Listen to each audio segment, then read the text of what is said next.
Former Vice President Mike Pence is going on a sort of revenge tour of his own against Donald Trump. And when Mike Pence, a horrible right-wing social conservative, thinks you've gone too far as a Republican, it's time to look around and go, what the hell am I doing? Mike Pence making the rounds this week, including speaking to CNN's Caitlin Collins. Caitlin Collins saying to Pence, it sounds like you believe some of what Donald Trump is doing here, the Iran deal, which is not really a deal, and all of this stuff. It sounds like you think it's a mistake. And Pence goes, oh, it's even worse than a mistake. Listen to this. Them. So, I mean, pretty bluntly, it sounds like you think, from what we know so far, this is a mistake by the Trump administration. Well, it's much bigger than a mistake. I mean, when the president took that historic step to strike those nuclear facilities last year, this is the first time in 47 years that an American president had taken the fight directly to the mullahs in Tehran. And America was safer as a result. And the fact that he tried diplomacy for the following year to begin to make progress, and then finally recognized that we just got to take the fight to them, launched Operation Epic Fury. Our military responded brilliantly. But in this moment, the posture that we're getting from the Iranians, but my concern is what appears to be leaking out, these immediate concessions, particularly sanctions waivers right out of the gate that would essentially be a lifeline to the Iranian regime, I think is ill-advised. We ought to keep the pressure on, keep the blockade on, and if need be, let our armed forces get back to work. Now, just like I said about Megyn Kelly earlier this week, I'm going to table my analysis of Pence bigger picture for a moment. But his sort of micro analysis here is completely correct. Trump's giving a whole bunch of stuff away. We're not really getting much that's good for the United States. We're ending up where we were, if not worse positioned than before this entire war started. It is bigger than a mistake. This is a complete and total diplomatic and foreign policy disaster. He even uses the term in another moment of appeasement. And I got to tell you, I think Mike Pence is completely correct to use that word. Trump is appeasing Iran. Iran offered nothing and gets everything. Iran may go back to some of the things they put and agreed to for the Obama deal. And that's it. Pathetic. Well, Caitlin, look, Iran has been at war with the United States and our cherished ally Israel for 47 years. And I strongly supported the president's decision for the first time in modern history to take the fight directly to the mullahs in Tehran last year and then again this year. And I do believe the president has earned some latitude in negotiating an end to hostilities. But I have very real concerns. Apparently like an awful lot of people on I just don't trust the Iranians. I've been too close to those issues from my time in the White House, many briefings in the Situation Room, as well as my years on the Foreign Affairs Committee in the House. So, I mean, the Iranians, particularly with regard to their nuclear ambition, have essentially a legacy of lies. They lied their way through the Obama-Iran nuclear deal. We tore that up during the Trump-Pence years. Notice he still thinks that was the right thing to do. Joe Biden returned to the politics of appeasement. And at least what we're hearing echo out of this potential memorandum of understanding, it smacks of appeasement. I mean, it sounds a bit like what I write about in my book, that the progressive left has long embraced appeasement against our adversaries like Iran, but there are voices on the populist right that would have. Yeah, it's really rich to say that the left embraced appeasement when we had a stricter deal under Obama than the best possible thing Trump could get now, and Iran was sticking to the deal.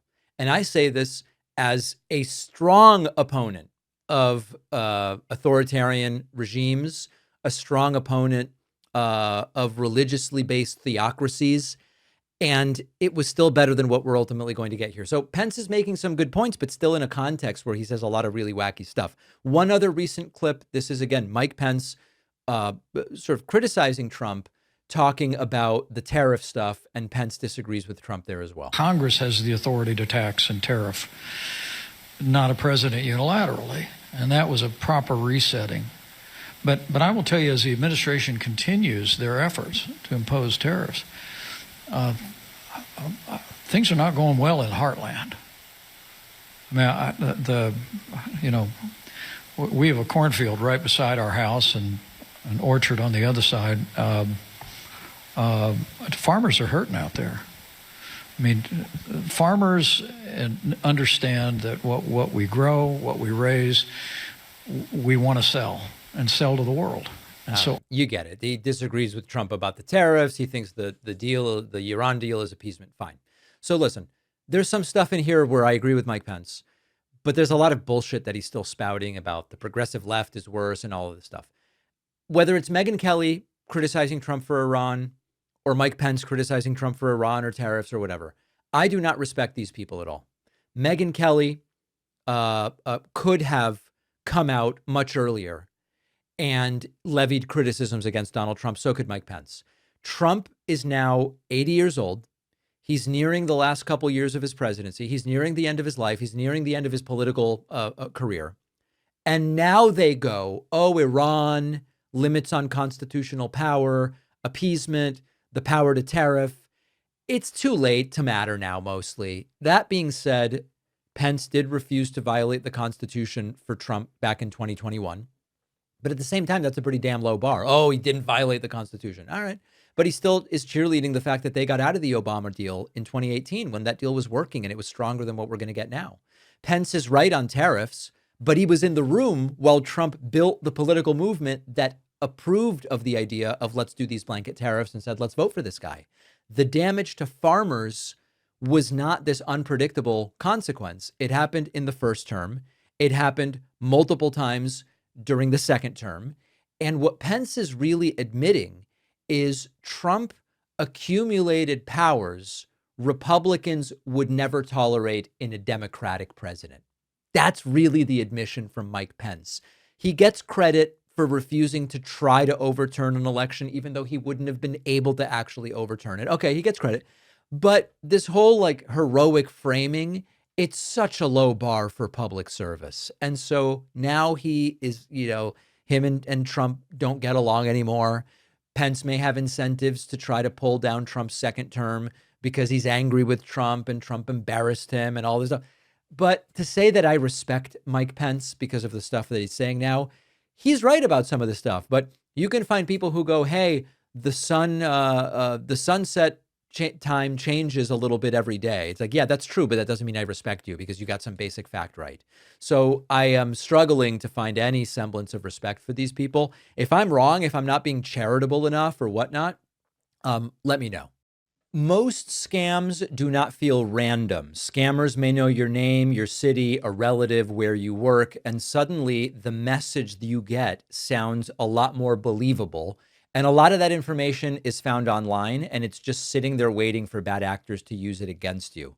This is why our sponsor, Incogni, works to remove all of that information from hundreds of websites and databases that have it so that scammers have nothing to work with. Incogni automatically sends removal requests to hundreds of sites that have your personal info. They will follow up again and again until it's gone. My favorite feature is custom removals with the unlimited plan. You find your info anywhere, strange directory, obscure website, not on their master list of databases. You submit it, a link and a screenshot, and they will work to get it removed for you. Scammers and spammers can't bother you if they can't find you. And I am getting no spam calls anymore. And I've always been using Incogni. I would recommend it to anybody. Go to incogni.com/Pakman. Use the code Pakman for 60% off the annual plan. The link is in the description.